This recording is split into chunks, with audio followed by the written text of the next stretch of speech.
আরো অনেক বড় ছিলি কালকে সোফায়।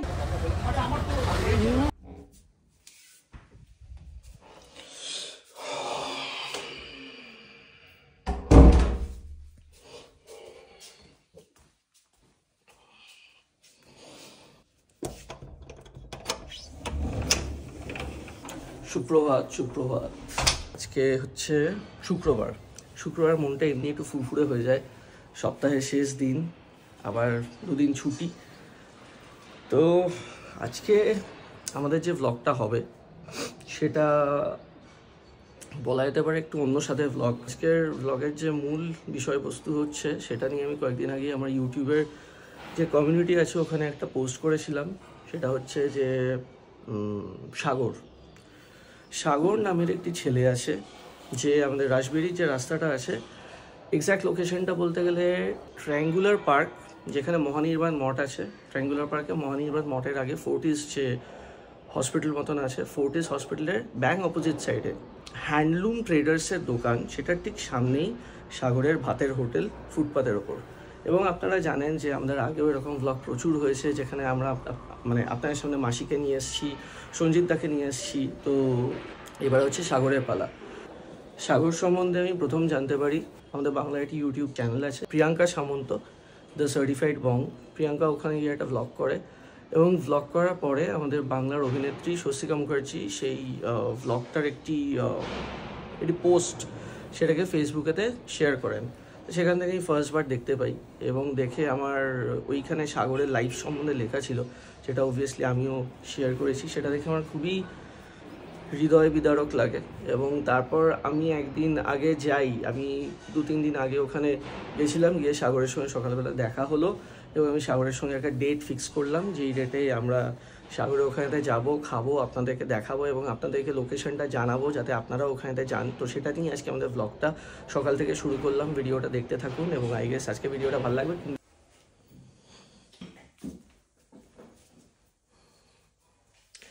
আর দেখলাম দু একজন লিখেছে যে আপনারা সোনারপুর স্টেশন রোডের ওখানেতে ফ্ল্যাট নিলেন, আপনারা তো টালিগঞ্জের মতন জায়গাতে থেকেছেন। তো থেকেছি বলেই নিয়েছি, কারণ ওখানে তো অলরেডি একটা ফ্ল্যাট রয়েছে, এবং এখানে নিয়েছি একটু আউটস্কার্টসে, কিন্তু এত বড় কমপ্লেক্স কলকাতা শহরের মধ্যে নেওয়ার মতন সত্যি কথা আমাদের বাজেট নেই। তো সেই জন্য মনে হয়েছিল এখানে নিয়েছিলাম, দ্যাটস ইট। এখানে আলোটা জ্বালিয়ে দিই।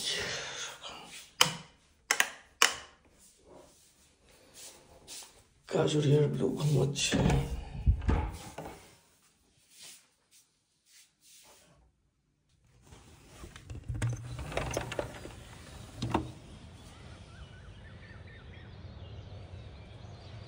ব্লুয়ের খাওয়ার সময় হয়ে গেছে, তাই এক ঘর থেকে আরেক ঘরে শিফট করতে হবে। আমার প্রচন্ড ঘুম আছে ব্লুয়ের।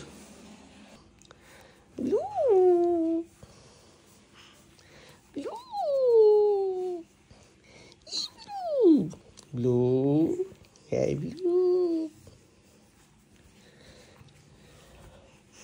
হ্যাঁ রাতে ঘুম হলো?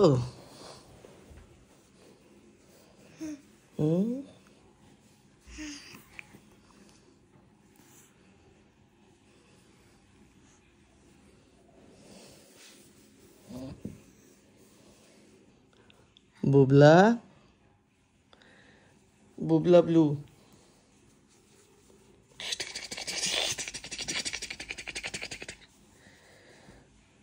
বুবলা কি দেখছিস? ব্লু ব্রেকফাস্ট এসে গেছে। একটু ঠান্ডা হোক, ডাইপারটা খোলো তুমি।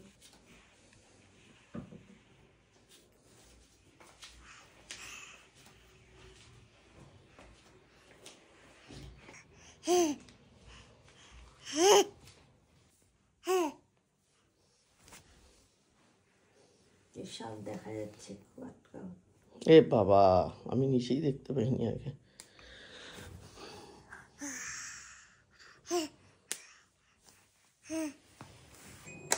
এই লাইটগুলো আমি বললাম একটা স্যান্ডউইচ বানাতে, সেদিনকে সালামি নিয়ে এসেছিল, বানিয়ে দিচ্ছে। সালামিটা মনে হয় ডিপ ফ্রিজে আছে। বাবা সবাই ঘুম থেকে উঠেছে, আজকে বাবার ডায়ালিসিস। তুমি কি ছোট হয়ে যাচ্ছ? তুমি তো বড় ছিলে, কালকে সোফায় বসলে কত সুন্দর করে। সো আমি সকালের দিকে একবার আমাদের ওই ফ্ল্যাটে যাব। অ্যাকচুয়ালি ওখানে আমার অফিসের ল্যাপটপটা আছে। কাজরি একটু বেলায় আসছে, কারণ আমরা চাই যে যখন দোকানে খুব রাশ আবার সেই সময়তে যাবো না, কারণ সাগর অবভিয়াসলি তখন ব্যস্ত থাকবে, তখন যা আমরা সাগরকে ডিস্টার্ব করা। আমরা একদম বিকেলের দিকে যখন ফাঁকা হয়ে যাবে সেই সময়তে যাবো। চলো যাওয়া যাক। দুটো গাড়ি এখানে এনেই রেখে দিয়েছি, তো জায়গার অভাব নেই। Good morning everyone. দেখতে দেখতে 8টা বেজে গেল, মানে এখানে ঠিক 6টায় ওটা হয় না, উঠতে উঠতে 7টা হয়ে যায়। তারপরে এই ব্লুকে ফিড দিলাম, দিয়ে আমি জাস্ট ব্রাশ করেছি, এখনও চা খাওয়া বাকি, চাটা খাবো। রাহুল বেরিয়েছে, রাহুল অফিসের জন্য বেরিয়েছে, ও অফিসের কাজ বললো ভাইজাউলের ওখান থেকে করবে, আর আমি বেলায় জয়েন করব। আমারও অফিস আছে, আমি এখান থেকে এখন অফিস করব, আর বেলায় আমরা জয়েন করব, কারণ আমরা আজকে সাগরের ওখানে যাব। রাহুল কথা বলে রেখেছে। ওই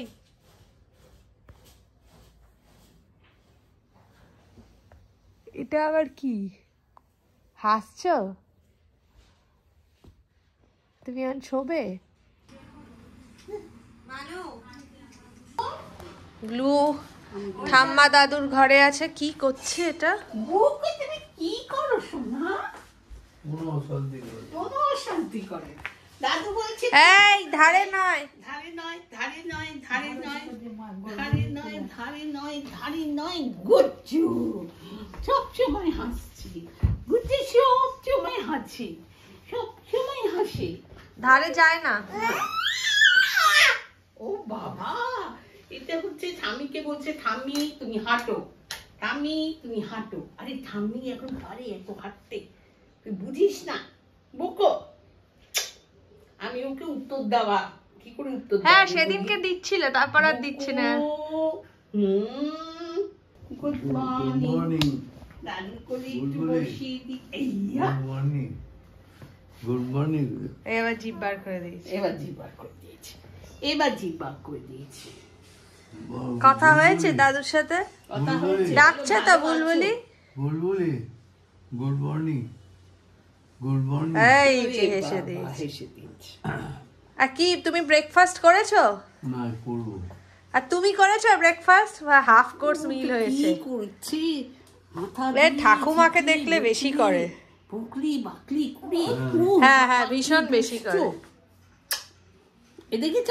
তোমাকেও দিচ্ছে আদর করে। আদরটা ঠোঁট গালে যাচ্ছে না, সোয়েটারে চলে যাচ্ছে। এই যে যাও এখানে বসো একটু।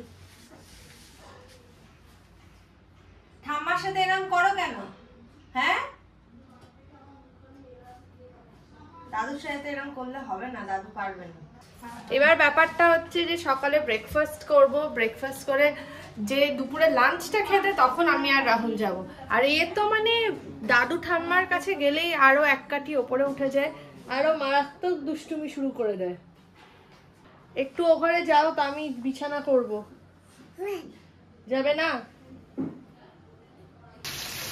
মা এখানে বাঁধাকপির তরকারি করছে, আর ওদিকে পাবদার পাশে একসাথে ভাজা হচ্ছে, রান্না হবে আজকে মাছের ঝোল।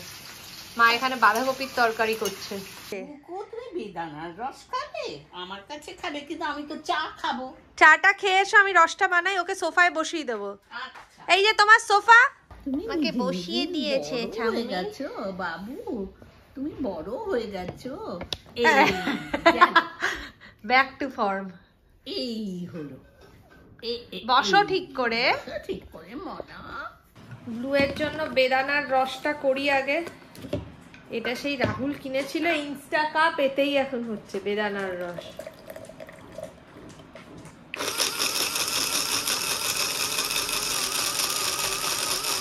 বুলু সোফায় বসো। বুলু তো নানা দিকে, হ্যাঁ নানা দিকে মন। ওই দিকে কি? ও ওই তোমার ব্যাগটা। এইটা ওর ভীষণ পছন্দের। দিচ্ছে, দিয়ে দাও। কি করবে? কি জ্বর, কিসের দুঃখ। ওরে বাবা রে বাবা। খা, দেখবে একটা হাত দিয়ে ঝাটকা দেবে, এই এই এই হাত ধরো। হ্যাঁ তুমি ভাত খাবে? ও বাবা, এটা কি হচ্ছে? কি স্টাইল? গলায় লেগে ঠিক হয়ে বস। বসা ভালো খেতে। হ্যাঁ আনন্দ করো, আনন্দ করো।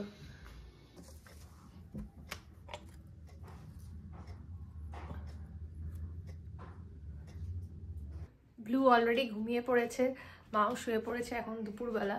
তো এখনই বেরোবো। আর রাহুল ওখানে, রাহুলের মোটামুটি অফিস শেষ হয়ে এসছে। সো গাইস, সকালের পর থেকে মাঝখানে একটা ব্রেক হয়ে গেল, কারণ মাঝখানে অনেকক্ষণ অফিসে পরপর অনেকগুলো মিটিং ছিল। ভেবেছিলাম সাগরে এখানে সকালে আসবো, সকালে আসাটা পসিবল হলো না। কাজুরি এখন আসছে ওখান থেকে, এখন দুপুরে খাওয়াটাও হয়নি খাওয়া। তো সাগরে ওখানে যাব এখন। কাজুরির জন্য আমি জাস্ট এখানে ওয়েট করছি, ও রওনা হয়ে গেছে ওখান থেকে। তো সকালে অফিসের মিটিংগুলোর পর আমি এখানে এসে ওর জন্য ওয়েট করছি। ও আসবে, ওকে ওঠাবো।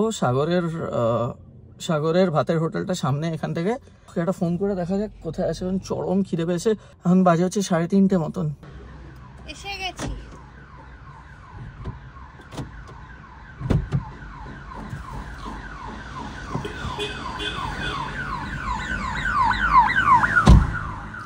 আজকে কি খাবি ওখানে? সাগর বললো যে ওর ওখানে খুব স্পেশালিটি হচ্ছে ছোলার ডালের বড়া। ট্রায়াঙ্গুলার পার্কে ওখানে ফোর্টিস হসপিটালে উল্টো দিকে, কিন্তু ওখানে পার্কিং পাবো কিনা আমি জানি না। পার্কিং না পেলে এখানে এসে আবার রেখে যেতে হবে গাড়ি।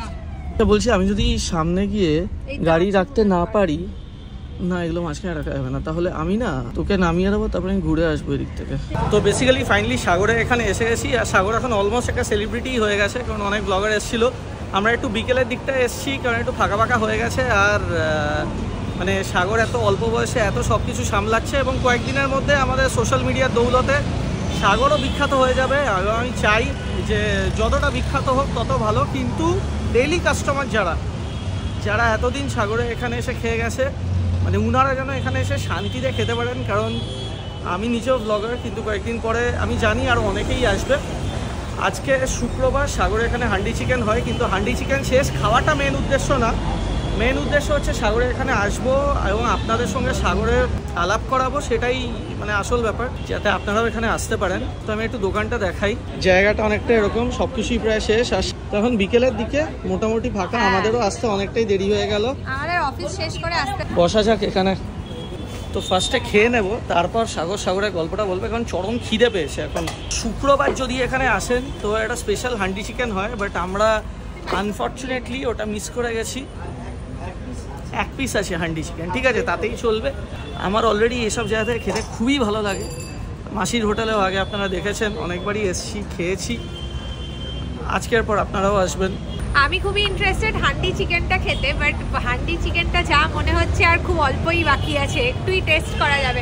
আরেকটা জিনিসও বলছিল ছোলার ডালের বড়া, সেটা আমার খাওয়ার খুব ইচ্ছে আছে। ছোলার ডালের বড়া আমি জানি না আছে কিনা, আমি সামনে বলছি ডাল ভাত হলে সেটাই রেখে দে। ছোলার ডালের বড়া একটা হলো, না হলেও চলবে, চাপ নেই কোনো। এটা হচ্ছে সাগরের স্পেশাল হান্ডি চিকেন।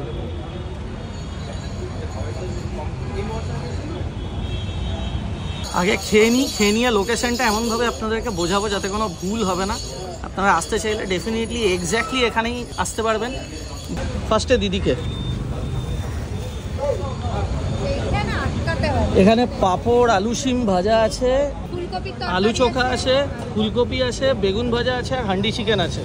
সব থেকে বড় ব্যাপার হচ্ছে সাগরের বয়স হচ্ছে 19 বছর, এবং সাগরকে দেখলে মনে হবে বয়সটা হয়তো বাড়িয়ে বলছে, কারণ বয়সটা আরও কম লাগছে দেখে।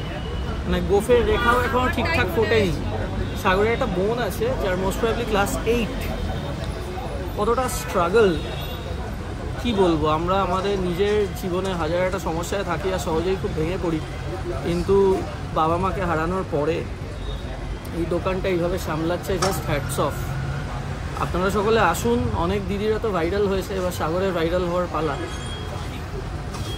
হ্যাঁ, চিকেনের গ্রেভি দিয়ে দে, তাহলেই হবে, চিকেন লাগবে না। আমাকে একটু দিয়ে দে গ্রেভি, ব্যাস। কত কোনো চাপ নেই, চিকেন শেষ, সেটা খুবই ঠিক খবর, কারণ সাগরের দোকানে খুব ভালো বিক্রি হয়েছে। আমি গ্রেভি খাই, আমার গ্রেভি খেলেও চলবে। এখানে মাংস আছে, আমি এখানে নিয়ে দেবো, অসুবিধা নেই। Thank you. আলু চোখা, ফুলকপি, আলু শিম ভাজা, বেগুন ভাজা আর মাংসের একটু ঝোল, অনেক। গন্ধরাজ লেবু দিয়েছে সঙ্গে।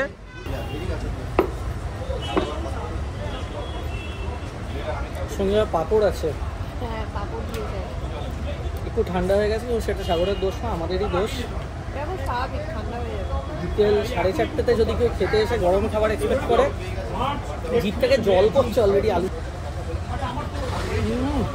ঘরোয়া রান্না, ঘরোয়া ডেলি বাড়িতে যেরকম রান্না হয় না সেরকমই রান্না করে। কয়েকদিন পরে ভিড়ের জন্য এখানে আসা যাবে না, আজকে বলে গেলাম নিজে নেবেন। সব কিছু নিজে হাতে করো? সব নিজের হাতে। সাগর হচ্ছে আমাদের গর্ডন র্যামসে। এই ফুলকপির তরকারিটা দারুণ হয়েছে, আমার খুব ভালো লাগে। এটা ফুলকপির তরকারি, একটু শিম দিয়ে মেখে।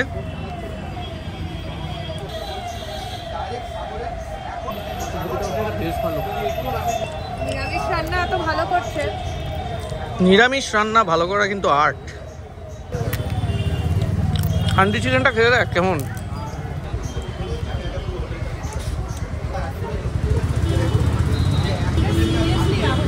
হ্যালো, এটা নাকি দারুণ, এটা নাকি দারুণ।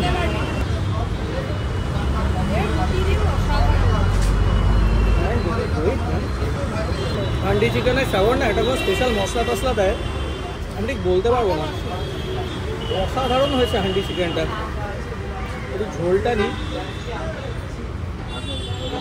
হ্যাঁ সিরিয়াসলি, এরপর মাসি আর সাগরের মধ্যে কম্পিটিশন শুরু হয়ে যাবে, কারণ মাসি এই লাইনেই বসে, সামনের দিকে ওপাশে। মাসির মাটনটা স্পেশালিটি।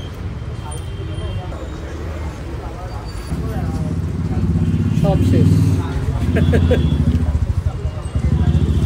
তো দাদারা রোজ আসেন এখানে, আজকে এসে দেখছে সবসময় হান্ডি চিকেন না দুর্ধর্ষ হয়েছে।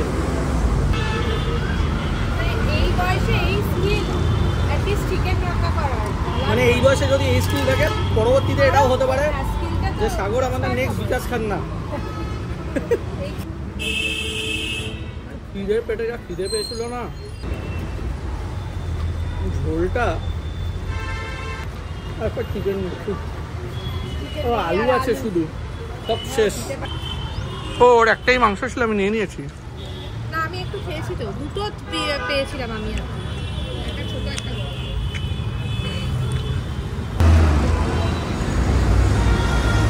পুরো শেষ মোটামুটি, দুর্ধর্ষ হয়েছিল। চিকেনটা দুর্দান্ত হয়েছে। আমাকে তুই একটা জিনিস বল, তোকে রান্না শিখিয়েছে কে? রান্না সেরকমভাবে আমার বাবা আগে রান্না করতেন, আর সবথেকে ভালো মাও তখন রান্না করতেন, ওনাদেরকে দেখেছি ছোটোবেলায়। আর সবথেকে বড় কথা, আমার কাকা কাকিমাও রান্না যেহেতু করে, ওনাদের থেকেই শিখেছি। আর ওনাদের থেকে শিখে শিখে এখনও আমি শিখছি। রেগুলারলি একটু নতুনত্ব কিছু করার চেষ্টা করছি, যদি কোনো মিস্টেক হয় কাস্টমার। অসাধারণ হয়েছে, অসাধারণ। এবার হাতটা ধুয়ে নেবো। আমি সত্যি কথা বলতে গেলে চ্যানেলটার নাম সার্টিফাইড বং। সার্টিফাইড বংয়ে আমি প্রথম প্রিয়াঙ্কার একটা পোস্ট দেখেছিলাম, যেটা শেয়ার করে হচ্ছে আমাদের বাংলার অভিনেত্রী স্বস্তিকাদি। ওইখানে পোস্টটা দেখে আমার সাগরের মুখটা প্রথম দেখে একটা আলাদাই মায়া মতন লেগেছিল। এবং সাগর যদিও বলছে সাগরের বয়স 19 বছর, আমার মনে হচ্ছে আরও কম। লোকে বয়স কমিয়ে বলে, ও কি বাড়িয়ে বলছিস না তো? না। আচ্ছা, তো সাগরের জীবনের না একটা অসাধারণ গল্প আছে, মানে যে গল্পটা শুনলে আমরা প্রচুর লোকজন হয়তো একটা ইন্সপিরেশন পাবো। তো সাগর, এই যে দোকানটা যেটা আমরা দেখতে পাচ্ছি, এই দোকানটা এখানে শুরু কিভাবে হয়েছিল? এটা ফার্স্ট আমার বাবা শুরু করেন, তখন ফার্স্টে ওনার তখন প্রথম আগে দোকানটায় হোটেল, ওনার চায়ের দোকান ছিল, চায়ের দোকান পরে উনি হোটেলটা স্টার্টিং করেন। এবার হোটেল স্টার্টিং করার পর উনি ওনার যতদিন ওনার লাইফের কিছুটা বছর এই দোকানের জন্য দিয়েছেন। এবার দেওয়ার পর উনি যখন মা যখন অসুস্থ হয়ে যান, তো অসুস্থ হয়ে যাওয়ার পর এবার দোকানটা তখন বাবা তখন একার হাতেই চালাতেন। এবার চালানোর পর এবার মার অসুস্থ হয়ে 1 বছর মারা যাওয়ার পর, যখন মা মারা যান, আর তখন তার 1 বছর পরেই বাবার শরীরটা প্রচণ্ড খারাপ হয়ে যায়, না লিভার জন্ডিস হয়। কত সাল ওটা? ওটা সালটা সেরকম মনে নেই, যথেষ্ট আমি ছোটো, তাও সেরকম মনে পড়ছে না, কিন্তু তাও ওই 2012 কাছাকাছি নেই, 11, 12, 13 কাছাকাছি। আর তখন বাবা যখন অসুস্থ হয়ে যান, অসুস্থ হয়ে যাওয়ার পর ওনাকে হাসপাতালে ভর্তি করা হয়। করার পর বাবা বাবাকে কিছু মতেই বাঁচানো গেল না। আমার কাকারা আর সবাই বাড়ির লোকরা অনেক চেষ্টা করেছিল বাঁচানোর জন্য, কিন্তু ডাক্তার বলে গিয়েছিল বাবা আর বাঁচবেন না। আর উনি আমাকেই ওয়েট করেছিলেন, যেটা কি আমার জীবনের একটা মেমোরি হয়ে এখনো অবধি আছে। আমার বাবার সাথে যেটা লাস্ট দেখা হয়েছিল, কথা হয়েছিল, বাবা আমাকে লাস্টে একটা কথা বলেছিলেন, দোকানটা আমি কষ্ট করে করেছি। উনি যেহেতু ওনার লাইফের কিছুটা সময় দোকানের জন্য দিয়েছেন আর করেছি, আর দোকানটা যেরকম কেউ দেখে, হয়তো আমি ওনার কথাটাই শুনে এখনো অবধি সেই কথাটা মাথায় রেখে আমি একই জায়গায় দাঁড়িয়ে আছি, নিজেকে মোটিভেট করছি না কিছু বাবার স্বপ্নটা আমাকে পূরণ করতে হবে। সবার তো নিজের আলাদা স্বপ্ন থাকে, কিন্তু আমার স্বপ্ন হচ্ছে কি আমার বাবার নামটা থাকুক, যেরকম ওনার দোকানটা যেরকম আগে অনেক উন্নতি করুক, এটার জন্যই আমার প্রচেষ্টা। সাগরের একটা বোনও আছে। একদম, আমার একটা বয়স কত বোনের? আর বোনের বয়স হচ্ছে এখন 14 বছর। বোনের দায়িত্ব সাগরের ওপর? না, আমার বোনের দায়িত্ব আমার উপরে ফুললি না। আমার কাকা কাকিমারা ছোটোবেলা থেকে দেখেছেন, যেহেতু ওনারা বাবা মার মতন দেখেছেন, ওনাদের ওপরেই ডিপেন্ডেন্ট। কিন্তু হ্যাঁ, কিন্তু ফ্যামিলির প্রতি তো আমার একটা কর্তব্য থাকে, সব দিক থেকেই, শুধু ফাইন্যান্সিয়ালি দিক থেকে না, আরও বাদেও আমার কর্তব্য থাকে ফ্যামিলির জন্য। চেষ্টা করছি এবং আমার বাড়ির লোকের পাশে দাঁড়াতে পারি। আমি ছেলে, একদিন যেদিনকে বাবা মাকে হারিয়েছি, সেদিনকে আরেকটা বাবা মা আমি পেয়েছি। এটার জন্য ওনাদেরকে অশেষ ধন্যবাদ জানাই। আর এই সাগরের দোকানে তোমার ভেজ আর নন ভেজের মধ্যে কি কি আইটেম আছে? আর ভেজ থালি যেটা সবথেকে লোয়েস্ট থালি, যেটা ভেজ, ওটা হচ্ছে 30 টাকার থালি থাকে। 30 টাকার থালির মধ্যে আমার একটা মিনিকেট চালের রাইস থাকে, একটা ডাল থাকে, এক রকমের ভাজা থাকে, আর হচ্ছে পাঁপড় থাকে, আর লেবু থাকে, পেঁয়াজ থাকে, আর আলু চোখা, যেটা আমার দোকানের কাস্টমারের খুব ডিমান্ডেবল আর ফেভারিট। রান্না কিন্তু অসাধারণ, সেটা আমরা খেয়ে বুঝলাম, খুবই ভালো। আর সাগর, আমাদের সাবস্ক্রাইবারদের জন্য একটা ব্যাপার একটু জানতে চাই, দোকানের এক্সাক্ট লোকেশনটা একটু বলে দাও। হ্যাঁ, দোকানের আমার এক্সাক্ট লোকেশন হচ্ছে 158C রাসবিহারী এভিনিউ, কলকাতা 700029। এটা আমার দোকানের অ্যাড্রেসটা। এবার হচ্ছে ফর্টিক্স হসপিটালের পুরো অপোজিটে, ফোর্টিস হসপিটালের উল্টো দিকে এই দোকানটা রয়েছে। আপনারা দেখছেন হ্যান্ডলুম ট্রেডার্স। আরও ভালো করে বলতে গেলে, যে গাড়ি বারান্দাটা রয়েছে ওপরে, ঠিক তার নিচেই সাগরের দোকান। ঠিক বাড়ি বারান্দার পুরো নিচেই আমার দোকান। একদম একদম। আপনারা আগে অনেকে মাসির হোটেলে গেছেন, সঞ্জিতদার হোটেলে গেছেন, খেয়ে এসছেন, এবং আমাদের ব্লগের মেন ইন্টেনশন হচ্ছে এটা, যেন আপনারা সাগরে এখানে আসুন এবং সাগরের এই যে স্ট্রাগল, এবং সাগর এত অল্প বয়সে পৃথিবীতে অনেক বেশি দেখে নিয়েছে আমাদের থেকে। আসুন, এসে খান। খাওয়া দাওয়ার আমার অসাধারণ লেগেছে। শুক্রবার একটা হান্ডি চিকেন হয়, যেটা আমরা সেরকম সেইভাবে পাইনি, ডিমান্ড খুব বেশি বলে। অন্যদিন আসবো, এসে খেয়ে যাব। এবং যাই হোক, দুজন মিলে 100 টাকা। এই যে আমরা এত কিছু খেলাম, দুজন মিলে আমাদের বিল হয়েছে হচ্ছে 100 টাকা। এখন তো ঘুরে ঘুরে সেইভাবে ফুড ব্লগিং আর হয় না, কিন্তু আমি সেদিন যখন দেখেছিলাম আমার খুব মনে হয়েছিল যে এখানে আসা দরকার। কারণ ব্লগার হিসেবে বা ইনফ্লুয়েন্সার হিসেবে কিছু দায়িত্ব তো আমাদের রয়ে যায়। যদি কোনো একজনের দরকারে লাগতে পারি এবং এখানে দেখে আরও অনেক লোকজন আসলো, সেটাই আমাদের সাকসেস। ব্লগ বানানোর উদ্দেশ্যটা সেটাই। এটা আমরা সাগরের বোনের জন্য নিয়ে এসেছি। আরও এগিয়ে যা, লাইফে আরও সাকসেসফুল হওয়া। আর এখন তো জাস্ট ভাইরাল হওয়া শুরু হলো। আমাদের বাংলার ব্লগারদের দয়াতে আরও অনেকজন আসবে, আরও লোকজন আসুক। খুব ভালো থাকিস, সুস্থ থাকিস। পার্সোনালি আমি অশেষ ধন্যবাদ জানাবো কি আমার দোকানে আসার জন্য, এসে আমার দোকানে কথা বলে আমার সাথে এবং আমার খাবার ট্রাই করার জন্য। আর আমার সত্যি খুবই ভালো। তুমি আরও অনেক সাকসেসফুল হও লাইফে। ওকে, চলো। মন থেকে থ্যাংক ইউ জানাই যে আপনি যে এতবার এসছেন আমার দোকানে আমার সাথে কথা বলে। না, আমার উদ্দেশ্য এটাই ছিল যে ওয়েট করে দাঁড় করালাম, ওটার জন্য ক্ষমা চাই। একদমই না, আমার উদ্দেশ্য এটাই যে দোকানটা খুব ভালো করে চলুক, ভালো হোক, লোকজন আরও আসুক, আর একদিন যেন এর থেকে আরও অনেক বড় একটা দোকান হয়। কারণ রান্না কিন্তু অসাধারণ বানায়। ফিউচারে বিকাশ খান্না। এখন তো ছোট, এখনই যদি এই স্কিল হয়। বাড়ি হচ্ছে আমার উড়িষ্যা, এখানে আমি কসবায় থাকে। সাগর কিন্তু নিজে বাজার করে, নিজে রান্না করে, সব কিছু নিজে করে। ওকে, চলো বাই। আমরা ফেরার সময় একবার মাসির সঙ্গে হয়তো একটু দেখা করে নেব। মাসির দোকানটা ওইদিকে, কারণ আগামীকাল ব্লুকে নিয়ে আসছি এবং অনেকেই বলেছেন যে মাসিকে কেন ডাকিনি। মাসিকে ডাকা হয়েছিল, তারপর আমরা জানলাম যে প্রশান্তদা মাসির ছেলেকে ফোন করে যখন ডেকেছিলাম, প্রশান্তদা ডেটটা ভুল করে ভেবেছে ফেব্রুয়ারি মাসের 6 তারিখে। ওরা বসে আছে যে ব্লুয়ের অন্নপ্রাশন এখনও সামনে। যাই হোক, আজকের মতো এখানেই ব্লগটা শেষ করব। আপনারা সাগরে এখানে আসুন, সাগর যেই লোকেশনটা বললো, এই যে ফোর্টিস হসপিটাল আছে, ফোর্টিস হসপিটালের ঠিক উল্টো দিকে ফুটপাতে হ্যান্ডলুম ট্রেডার্স আছে, গাড়ি বারান্দা একটা আছে, গাড়ি বারান্দাটার ঠিক নিচেই সাগরের দোকান। এসে খেয়ে যাবেন এবং জানাবেন কেমন লাগলো। আজকের মতো ভিডিওটা এখানেই শেষ করলাম। আপনারা সকলে সুস্থ থাকুন, ভালো থাকুন, ভালো ভালো খাবার খেতে থাকুন। বাই।